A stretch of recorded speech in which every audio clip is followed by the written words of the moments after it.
নমস্কার বন্ধুরা, সুজাতা ভিলেজ কুকিংয়ে আপনাদের অসংখ্য অসংখ্য ধন্যবাদ জানাই। আজ আমি আপনাদের শুধুমাত্র 1 কাপ আটা দিয়ে দারুণ মজাদার একটি হেলদি স্ন্যাক্সের রেসিপি শেয়ার করব। এর জন্য পুরো রেসিপি দেখতে থাকুন, আশা করি আপনাদের খুবই ভালো লাগবে। সাথে চ্যানেলে যদি নতুন বন্ধু হয়ে থাকেন অবশ্যই চ্যানেলটিকে সাবস্ক্রাইব করে নেওয়ার অনুরোধ থাকলো।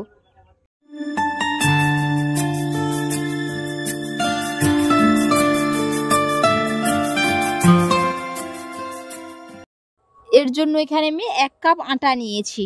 তো বন্ধুরা, আজ আমি আপনাদের আটা দিয়ে স্ন্যাক্সের রেসিপি শেয়ার করব। আপনারা চাইলে এখানে আটার পরিবর্তে ময়দার ব্যবহারও করতে পারেন। এবার আমি দিয়ে দেব এর মধ্যে পরিমাণ মতো লবণ। তো কোনো ময়ামের জন্য তেলের ব্যবহার করব না। এবার আমি অল্প জল দিয়ে একটি সেমি সফট ডো বানিয়ে নেব। খুব ভালো করে মিশিয়ে নিয়েছি।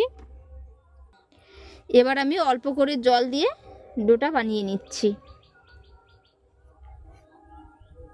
আর বন্ধুরা, প্রতিদিনের মতো কে কোথা থেকে রেসিপি দেখছেন অবশ্যই কমেন্ট করে জানাবেন। যদি রেসিপি ভালো লেগে থাকে অবশ্যই একটা লাইক করে দিবেন। সাথে চ্যানেলে নতুন বন্ধু হয়ে থাকলে অবশ্যই চ্যানেলটিকে সাবস্ক্রাইব করে নেওয়ার অনুরোধ থাকলো। এই যে খুব সুন্দর করে একটি ডো রেডি করে নিয়েছি। এবার এটাকে আমি কিছুক্ষণের জন্য রেস্টে রেখে দেবো। ততক্ষণে আমি একটি স্টাফিং বানিয়ে নেব। এর জন্য একটি মিক্সিং বোল নিয়েছি। তো মিক্সিং বোলের মধ্যে দিয়ে দিচ্ছি এখানে আমি 2 চামচ বেসন। কালারের জন্য 1 চিমটে হলুদ দিয়ে দিলাম। এবার আমি জল দিয়ে খুব ভালো করে মিশিয়ে নেব, যাতে না কোনো গুটলি থাকে। অল্প করে একটু জল দিয়ে দিচ্ছি, ভালো করে গুলিয়ে নেব। খুব ভালো করে এই যে মিশিয়ে নিয়েছি, কোনো এর মধ্যে ডেলা কিংবা গুটলি ভাব নেই। এবার আমি এর মধ্যে কিছু সবজি অ্যাড করে নেব। তো এর জন্য এখানে নিয়েছি টমেটো কুচি, গাজর কুচি, ঝালের জন্য কাঁচা লঙ্কা, সাথে দিয়ে দেব পেঁয়াজ।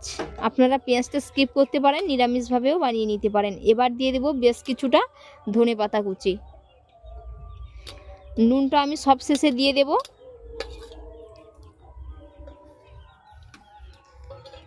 খুব ভালো করে মিশিয়ে নেব। এবার আমি দিয়ে দিচ্ছি কয়েকটা গোটা জিরে। আর বেশি কিছু মশলা দেব না, এই গোটা জিরেই দিয়ে কিন্তু বানিয়ে নেব।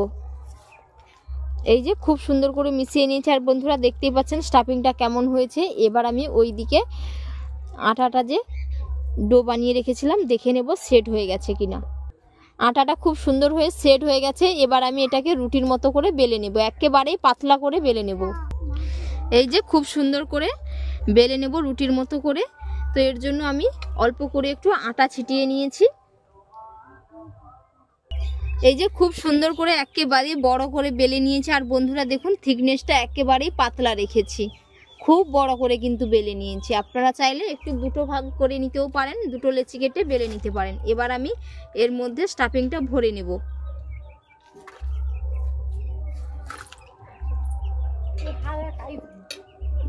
খুব সুন্দর করে স্টাফিংটা ভরে নিয়েছি। আর বন্ধুরা দেখতেই পাচ্ছেন 4 সাইডে কিন্তু আমি ফাঁকা রেখেছি। এবার আমি সাইডগুলো এরকম করে ফোল্ড করে নেব।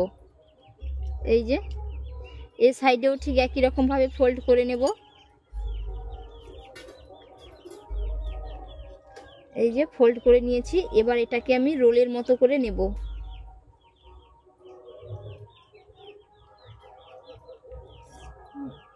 এই যে খুব সুন্দর করে করে নিয়েছি, দেখে নিশ্চয়ই বুঝতে পেরেছেন কেমন হয়েছে। এবার এটাকে আমি স্টিম করে নেব। হাত দিয়ে একটু চ্যাপটা করে নিচ্ছি।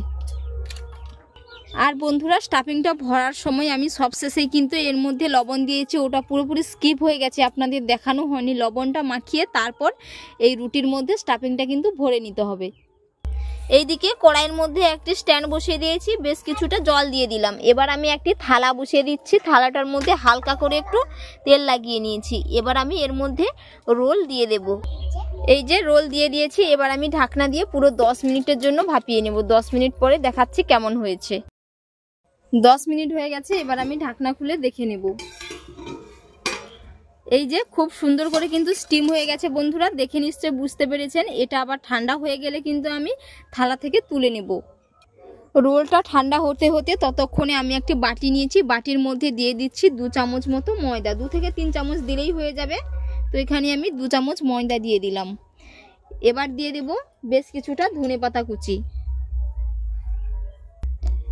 1 চামচ সাদা তেল দিয়ে দিলাম, 1 চিমটে লবণ দিয়ে দিলাম, উপর থেকে একটু লঙ্কার গুঁড়ো ছিটিয়ে দিয়েছি। দিয়ে আমি অল্প করে জল দিয়ে একটি ঘোল রেডি করে নেব। তো থিকনেসটা কেমন হবে সেটাও আমি আপনাদের দেখিয়ে দেব।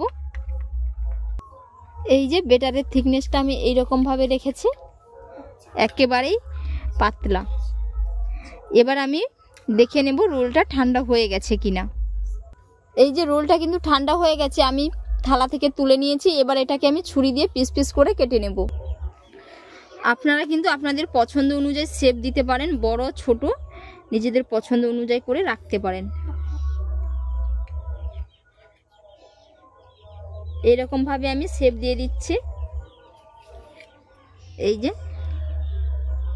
এই যে খুব সুন্দর করে পিস পিস করে কেটে নিয়েছি। আপনারা এই অবস্থায় কিন্তু খেতে পারেন। যদি এই অবস্থায় না খেতে চান, এগুলো তেলের মধ্যে একটু ডিপ ফ্রাই করে নিয়েও খেতে পারেন।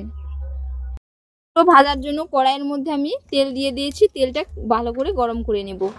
তেলটা খুব সুন্দর হয়ে গরম হয়ে গেছে। এবার আমি এই যে গোলাটা রেডি করে রেখেছিলাম, এর মধ্যে আমি খুব ভালো করে কোট করে নেব। কোট করে তেলের মধ্যে দিয়ে দেব, আস্তে করে দিয়ে দেব। 1 পিঠ হয়ে গেছে, আর 1 পিঠ উল্টে নেব। এরকম করে উল্টে পাল্টে খুব সুন্দর করে লাল লাল করে ভেজে নেব। এই যে খুব সুন্দর করে একেবারে লাল লাল করে ভেজে নিয়েছি। এবার আমি এগুলো তুলে নেব। এই যে কত সুন্দর হয়েছে দেখে নিশ্চয়ই বুঝতে পেরেছেন। বাকিগুলো ঠিক একই রকম ভাবে আমি ভেজে নেব। আর বন্ধুরা, আজকের রেসিপি আপনাদের কেমন লাগলো অবশ্যই আপনারা কমেন্ট করে জানাবেন। সাথে এতক্ষণ পুরো রেসিপি দেখার জন্য আপনাদের অসংখ্য অসংখ্য ধন্যবাদ থাকলো। আপনাদের সাথে নেক্সট অন্য একটি রেসিপিতে দেখা হচ্ছে। ভালো থাকবেন, সুস্থ থাকবেন, ধন্যবাদ।